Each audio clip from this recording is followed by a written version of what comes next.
Hello नमस्ते India. मैं हूं इंजीनियर राजू गुप्ता और आज मैं आया हूं एक साइट विजिट पे जहां पे छत बंधी हुई है, स्लैब तैयार है कास्टिंग के लिए। उसको क्रॉस चेक करने आया हूं कि जो भी चीज़ें हुई हैं, जो भी वर्क हुए हैं रेनफोर्समेंट से रिलेटेड, उसमें सारी सारी चीज़ें अकॉर्डिंग टू ड्राइंग हुई हैं कि नहीं हुई हैं। हम लोग जब स्लैब करने जाते हैं तो एज अ साइट इंजीनियर क्या क्या चेक करते हैं वो मैं आपको बता देता हूँ। हम लोग चेक करते हैं जो कवर ब्लॉक्स हैं, वो कवर ब्लॉक्स किस टाइप के हैं, मिक्स कंक्रीट के, पीवीसी के हैं, अगर हैं तो उनकी स्ट्रेंथ क्या है, ग्रेड क्या है, ठीक है।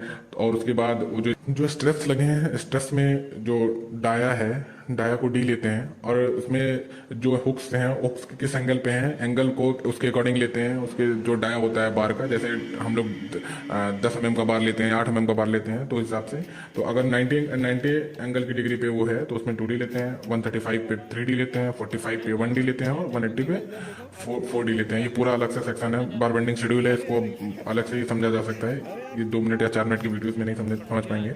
हम लोग क्रॉस चेक कर लेते हैं क्या क्या इसमें देखते हैं। इसमें हम लोग और देखेंगे जो बार यूज हुए हैं बीम में, वो बार अकॉर्डिंग टू ड्राइंग यूज हुए हैं। अगर ड्राइंग में 6 बार दिए हुए हैं, 6 यूज हुए हैं, या 4 बार दिए हैं वो यूज हुए हैं। कभी कभी आदमी गलत भी यूज कर लेते हैं, जैसे यहाँ पे इस साइड पे, यहाँ पे जो ड्राइंग में है वो बार 4 ही दिए हुए थे, मगर जो यहाँ का कॉन्ट्रैक्टर है जो यहाँ पे वो काम कर रहा है उसने 6 बार डाल दिए हैं और वो भी 6 बार पूरे उसने मतलब 16 mm के ही डाले हैं। तो वो अपने अकॉर्डिंग एक्चुअली क्या होता है कि आप किसी भी साइट पे रेनफोर्समेंट हैवी नहीं कर सकते क्योंकि उसका अपना रेशियो है। अगर आप उससे ज़्यादा कर दोगे तो स्ट्रक्चर की स्ट्रेंथ नहीं आएगी। आप अगर सोच रहे हो कि आप ज़्यादा रेनफोर्समेंट करके स्ट्रक्चर की स्ट्रेंथ बढ़ा रहे हो तो वो पॉसिबल नहीं है, ऐसा नहीं होता।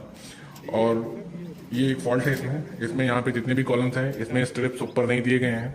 और एक जो बहुत जरूरी बात है, कभी भी जब हम लोग दूसरा कॉलम या ग्राउंड फ्लोर के बाद जब हम लोग फर्स्ट फ्लोर या सेकंड फ्लोर जो भी बनाते हैं, तो जब भी लैपिंग देते हैं कॉलम्स की, वो एकदम छत पे ही नहीं देते हैं, वो छत से थोड़ी हाइट पे देते हैं। आप 1 मीटर 1.5 मीटर हाइट पे देंगे क्योंकि छत पे नहीं दी जाती ये अकॉर्डिंग टू रूल। और जो लैपिंग लेंथ होती है, लैपिंग लेंथ आपकी 50D होगी। अगर आपने 20 mm का बार यूज किया है या 16 mm का बार यूज किया है तो आप 50D, मतलब आप जो भी उसका डाया है उससे 50 से मल्टीप्लाई करके उसको उसका लैपिंग लेंथ निकलेगा और उसे यूज करेंगे।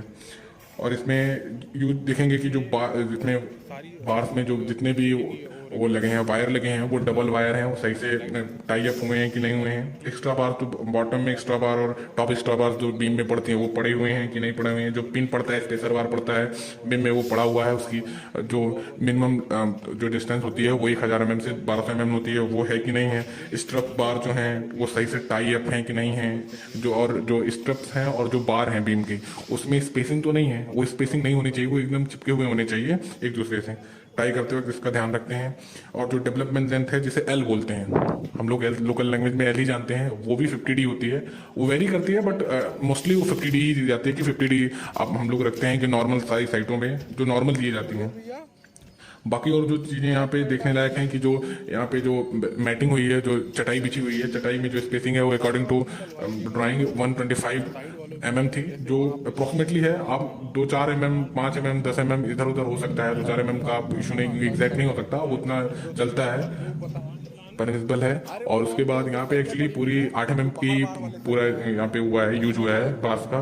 इसकी वजह से ये जाल बहुत ज़्यादा वो लग रहा है, गजिंग लग रहा है, मतलब बहुत ज़्यादा कंजस्टेड लग रहा है पास पास में। इसमें अगर कंक्रीट जो है वो मिक्स करके नहीं चलाई गई, 1 इंची और आधी 1 इंची, पौना इंची या आधी इंची की मिक्स करके नहीं चलाई गई, तो इसमें क्या होगा कि ये जो इस वाइट्स बनेंगे वो पूरे क्लियरली फिल्ड नहीं हो पाएंगे। इसलिए यहाँ मिक्स कंक्रीट को मिक्स करके 1 इंची मतलब बड़ी कंक्रीट और छोटी कंक्रीट को मिक्स करके ही चलाना पड़ेगा।